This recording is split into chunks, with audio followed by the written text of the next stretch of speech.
Levante sus manos al cielo en gratitud, en adoración. Si reconoce que Dios es bueno, a pesar de que usted es malo. Dios es maravilloso.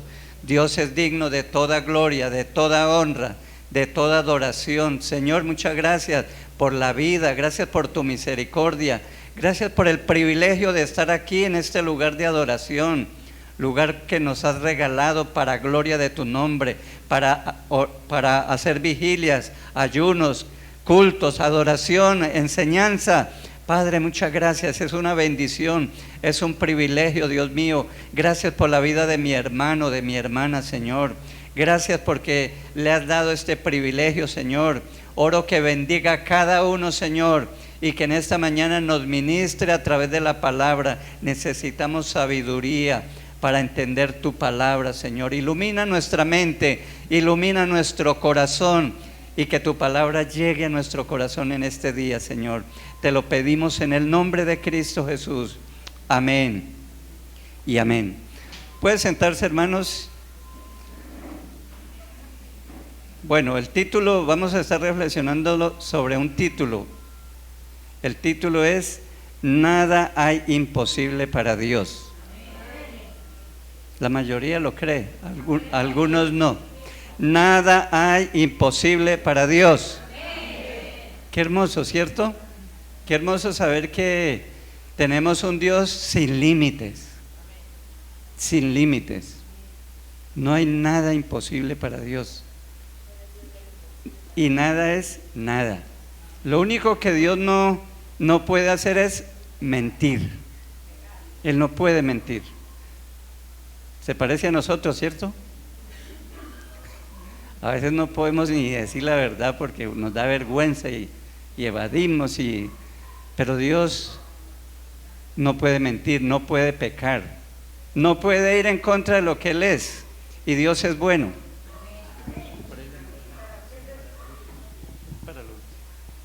Dios es todopoderoso.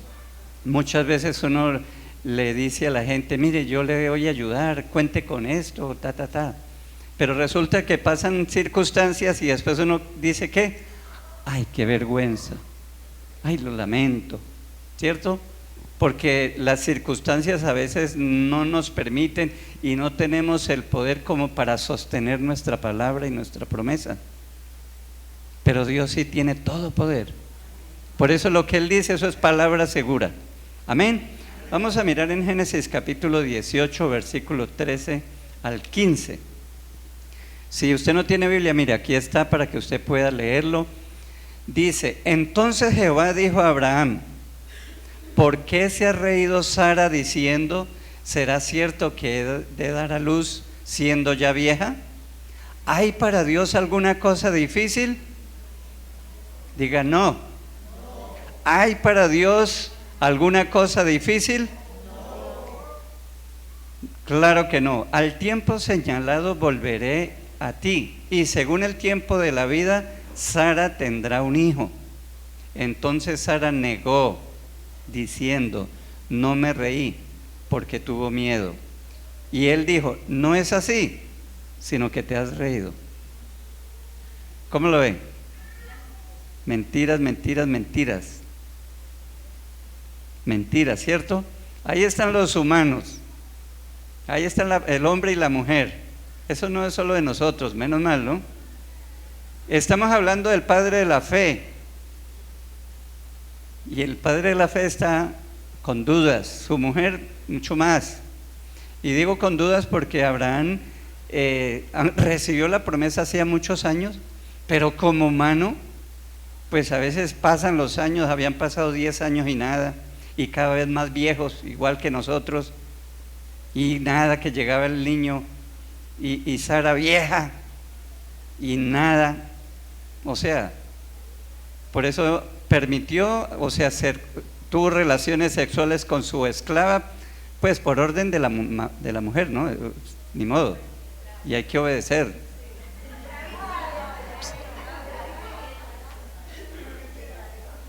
Porque pensó que Dios le iba a dar hijos de él, pero a través de otra. Pero esa no era la idea. Amén. Eso no era. Y aquí viene Dios nuevamente a decirle: mire, es que ustedes van a tener. Entonces tenemos aquí a una pareja viejos, sin hijos y sin fe, ¿cierto? Pero hermanos, Dios es maravilloso, no hay nada imposible para Dios, amén. Y uno ve que la historia de Sara y de Abraham es la historia de muchas personas en la Biblia. La mayoría de personajes importantes fueron milagros, ¿cierto? Sansón, ¿quién otro? A ver, ayúdeme. Juan el Bautista.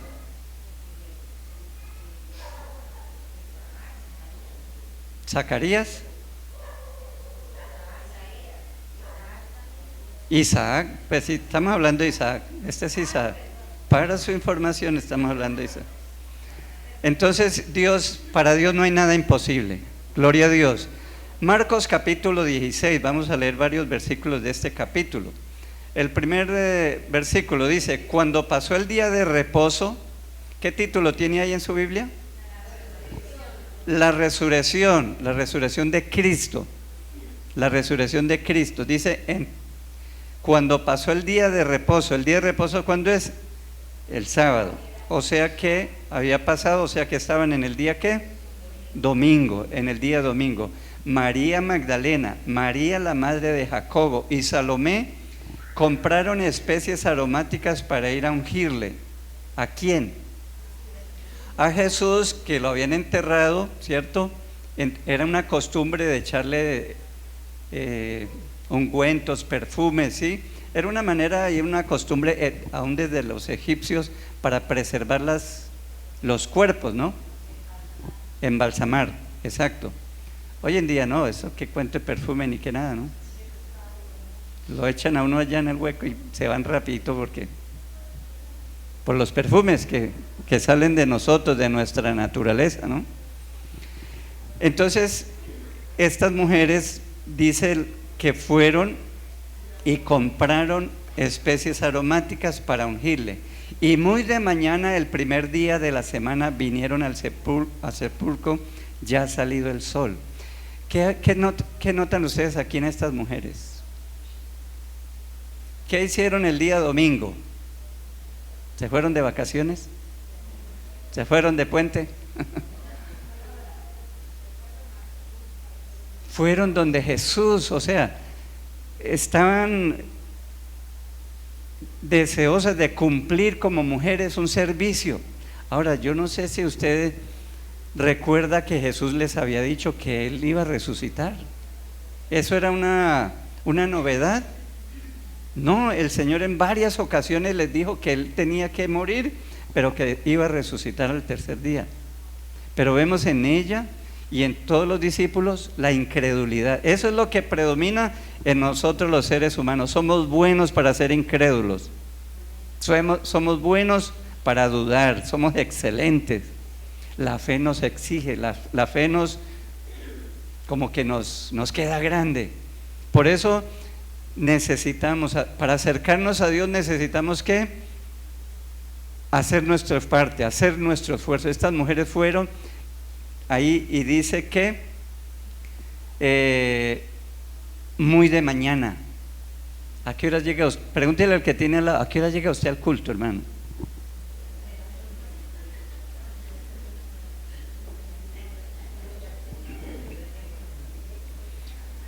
Buscar al Señor, buscar de Dios, buscar en el sentido de tener comunión con Él, no porque Dios esté perdido y que toca buscarlo, no, los perdidos somos nosotros, ¿cierto?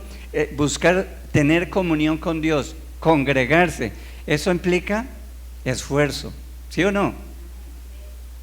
Yo esta mañana me trasnoché, me desperté porque estaba pendiente de unos videos que eso de mandarle videos todos los días, eso es un trabajo y hay que estar pendiente, a veces demorar horas en subir a la nube, se procesan y luego hay que volverlo a subir y son horas y horas, bueno, eso es todo un proceso. Entonces me trasnoché y esta mañana sonó el reloj y yo decía, ay Señor, yo no quiero ir al culto. Le dije a Janet, no vamos al culto. Buen chiste, ¿no? ¿Qué tal que el pastor no vino? Le dio pereza, le dio sueño. Qué bendición para usted, que usted se puede quedar allá en la casa, ¿cierto? Y no, a veces no pasa nada, pero ni modo. Hermanos, pero buscar al Señor requiere esfuerzo, amén.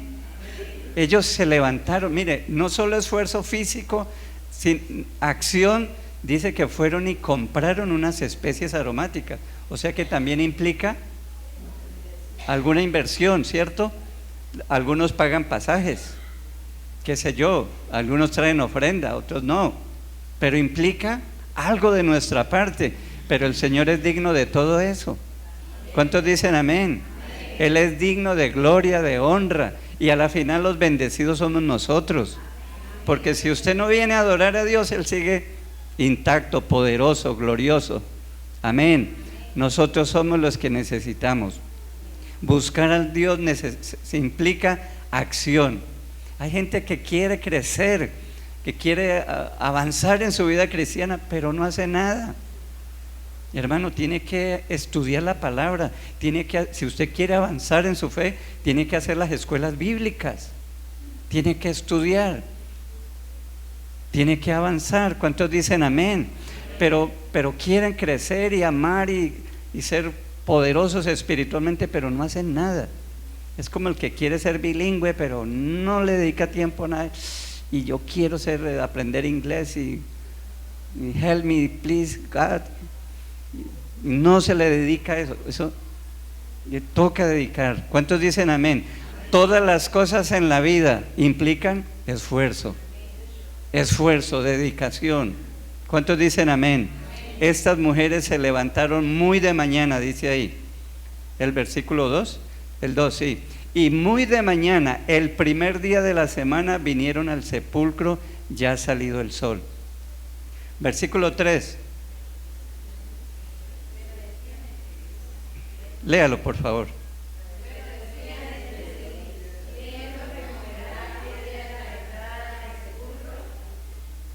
¿Quién nos removerá la piedra? Hermanos, quiero decirles que con la ayuda de Dios es posible superar todo obstáculo. Con la ayuda de Dios podemos superar cualquier cosa que se nos presente. Caerán a tu lado 1000 y 10,000 a tu lado, mas a ti no llegarán, ¿cierto? Y que se vengan todos. A ver, ¿qué pasó? Que se venga. Con Dios todo es posible. Con el Señor, en Cristo somos más que vencedores, dice el apóstol Pablo. Había un obstáculo. ¿Cuál era? Una piedra grande. Y usted sabe, hermanas, que ustedes no es que tengan esa fuerza ni nosotros. Por más fuerza que tengamos, uno no puede mover una piedra así de ese tamaño, ni modo, ¿cierto? Tuvieron que ponerla entre varios soldados que son ejercitados, en fin. Entonces ellas estaban pensando, pero bueno, ¿qué vamos a hacer? Mire, queremos ir a hacer nuestro trabajo, queremos estar cerca del Señor, pero hay un obstáculo. ¿Quién nos va a remover la piedra? Hermanos, la incredulidad frena el poder de Dios, no en el sentido de que lo hagamos menos poderoso, sino para nosotros, nuestra incredulidad. Mire que cuando el Señor hizo milagros en muchos lugares, pero cuando fue a su tierra, a Nazaret, ¿qué pasó? No hizo muchos milagros, porque la gente no creía. Entonces mire que la fe, la incredulidad bloquea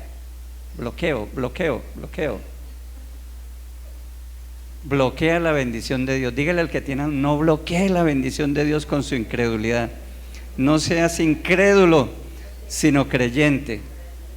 ¿Cuántos dicen amén? ¿Quién nos va a remover la piedra? ¿Quién nos va a remover la piedra? ¿Este es el versículo qué? 3. El versículo... pero ahí mismo dice, Marcos 16:3. Pero cuando miraron, ¿qué pasó? Marcos 16:3. Pero cuando miraron, es el 4, yo puse aquí 3. Pero cuando miraron, vieron removida la piedra, que era muy grande. Ahí el actor sagrado pone eso, muy grande, es porque era para que tengamos conciencia de qué estamos hablando. ¿Qué más dice?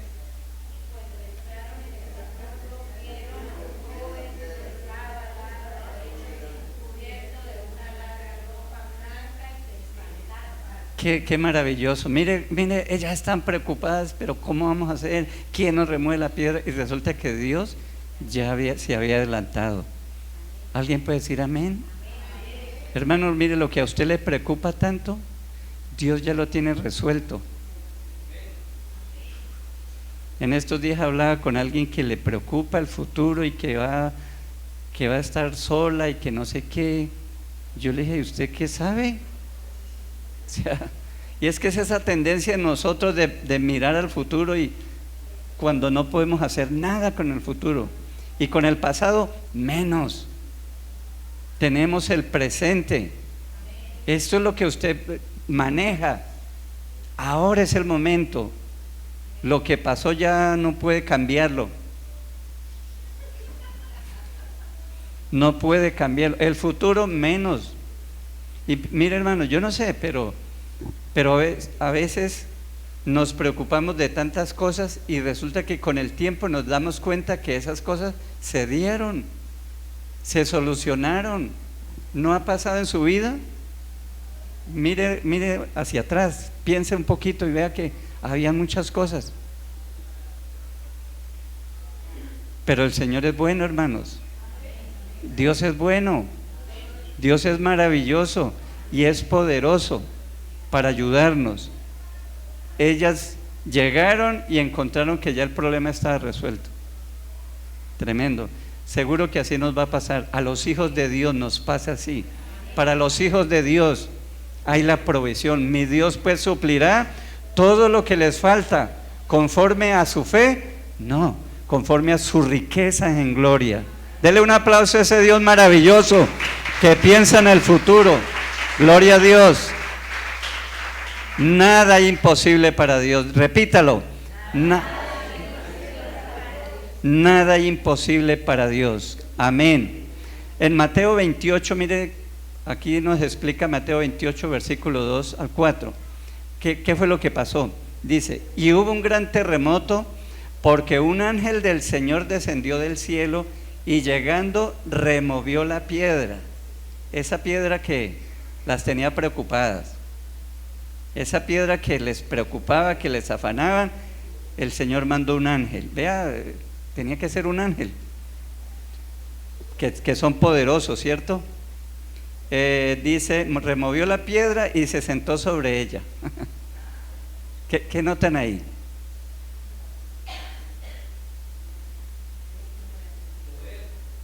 Se sentó sobre ella, o sea, se sentó sobre el problema. O sea, esto es pan comido. ¿Cuántos dicen amén? Hermano, nosotros agrandamos a veces tanto el problema, y resulta que lo agrandamos tanto que nos tapa a Dios, no nos deja ver a Dios, y a veces nos lamentamos. No, pastor, es que usted no se imagina. No, es que una cosa es hablar y otra cosa es, hombre, sí hay un problema grande, pero también hay un Dios mucho más grande. ¿Sí o no? Se sentó sobre la piedra. O sea, hermano, Dios, eso que nosotros nos afana y que nos preocupa, es pan comido para Dios. Para Dios no hay nada imposible. Nada imposible es para Dios. Amén. Sigue diciendo, su aspecto era como un relámpago y su vestido era blanco como la nieve, y de miedo de él los guardas allí presentes, ¿qué? Temblaron y se quedaron como muertos, según nos dice aquí. ¿Qué notan ahí? ¿Cómo? Se desmayaron. Es que imagínense un terremoto, o sea, un terremoto por el poder del ángel que viene y mueve, pues cualquiera, por más soldado poderoso que sea. ¿Cuántos dan gloria a Dios? La Biblia dice que los ángeles, el ángel de Jehová campa alrededor de los que le temen y que nos defiende. Entonces, ¿miedo a qué? Que el Señor reprenda todo temor, todo miedo, amén. En el nombre de Jesús. Si usted entiende esas cosas, usted tiene que enfrentar los problemas y tiene que ver la grandeza de Dios, no la grandeza del problema, porque nada hay imposible para Dios. Marcos 16, versículos 5 y 6 dice: y cuando entraron en el sepulcro, vieron a un joven sentado del lado derecho, cubierto de una larga ropa blanca, y se espantaron. ¿Por qué se espantaron? ¿Era porque era muy feo ese muchacho?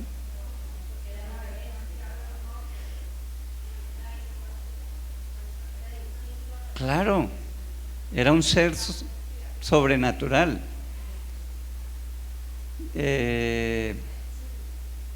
6 de larga ropa, y se espantaron. Mas él les dijo: no os asustéis, buscáis a Jesús Nazareno, el que fue crucificado, ha resucitado, no está aquí, mirad el lugar donde le pusieron. ¿Cuántos dicen amén? Ellos esperaban encontrar allá a Jesús y resulta que Él no estaba ahí. Qué bendición, hermano. Esto es algo glorioso para el cristianismo. Me acuerdo de un profesor, el profesor Jaime Ortiz, que murió ya hace algunos años, que participó en la constituyente del 92, ¿fue? 91. Él fue mi profesor en algunas materias en el seminario, y él nos contaba la experiencia tan hermosa cuando él fue a Jerusalén, y cuando entró ahí y en varios idiomas estaba ahí: no está aquí, ha resucitado. Él es alguien bajito, pero él dice: uy, yo me sentí, qué sensación tan poderosa, saber que mi Redentor no está aquí. Qué bendición. Y la tumba, que es un lugar de lamento, de tristeza, se convirtió en un símbolo de victoria por el poder de Dios, porque nada hay imposible para Dios. ¿Cuántos dicen amén? Nada hay imposible para Dios. Aplauda con ganas. Gloria a Dios. Aleluya. En el versículo 7 dice: pero id a sus discípulos y a Pedro, pero decid a sus discípulos y a Pedro que él va delante de vosotros a Galilea, allí le veréis como os dijo. Note aquí algo: el Señor ya les había dicho que iba a resucitar. Eso era dentro de las enseñanzas que le había dado. Y ahora les dice: mujeres, vayan y díganle a los discípulos, pero añade algo: y a Pedro. ¿Por qué a Pedro?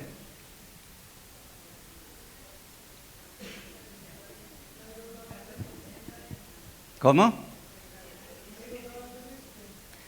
No, todos estaban igual. Es que Pedro era el líder. Pedro era el que, cuando estaban en la barca, ¿se acuerda que de noche vieron un fantasma y Jesús le dijo: no, yo soy, no temáis? Entonces Pedro dijo: Señor, si usted diga que yo vaya a ti sobre las aguas. Imaginen en las horas de la madrugada, en una tormenta, y él caminando. Nadie más se arriesgó. Juan estaba, vea, Mateo estaba, pero Pedro se lanzó al agua. Y usted ve a Pedro siempre tomando la iniciativa, siempre. ¿Dónde estaba Pedro en este momento cuando estas mujeres están ahí? ¿Alguien sabe? ¿Recuerdan? Estaba pescando. Se habían ido a pescar. Pedro dijo: yo voy a pescar, y los demás dijeron: vamos con él. Él es el líder. Él es el líder. Entonces, por eso dice: dígale a Pedro, porque es que si Pedro coge hacia el oriente, todos van para allá. ¿Sí? Hay personas que Dios les ha dado eso de dirigir y hay otras que lo seguimos, ahí vamos. ¿Para dónde camina la gente? ¿Dónde va Vicente? ¿Cierto? Entonces mire que Dios trata a cada uno. Y ustedes recuerdan que Dios trató con Pedro y lo restauró. 3 veces lo negó y Pedro estaba por allá pescando y el Señor lo rescató. Pedro, ¿me amas? Sí, Señor. Apacienta mis corderos. Pedro, ¿me amas? Sí, Señor. Apacienta mis ovejas. Pedro, ¿me ama? Y dice que la tercera vez ya, ay, Señor, él entendió, su corazón entendió que el Señor no le estaba refregando el pecado, lo estaba restaurando, porque lo manda a predicar. Él no le dijo descarado, ¿no? Uy, es que, no, Pedro, apacienta mis ovejas. Pedro, apacienta mis corderos. Pedro, Dios lo restauró. Ese es el Señor. Cuando usted cae, recuerde que el Señor puede levantarlo. Cuando un hermano caiga, no le refriegue, no le diga, uy, descarado, mire, ingrato. No, levántelo en el nombre del Señor. ¿Cuántos dicen amén? Póngase en pie, hermanos, vamos a darle gracias al Señor y vamos a bendecir el nombre del Señor.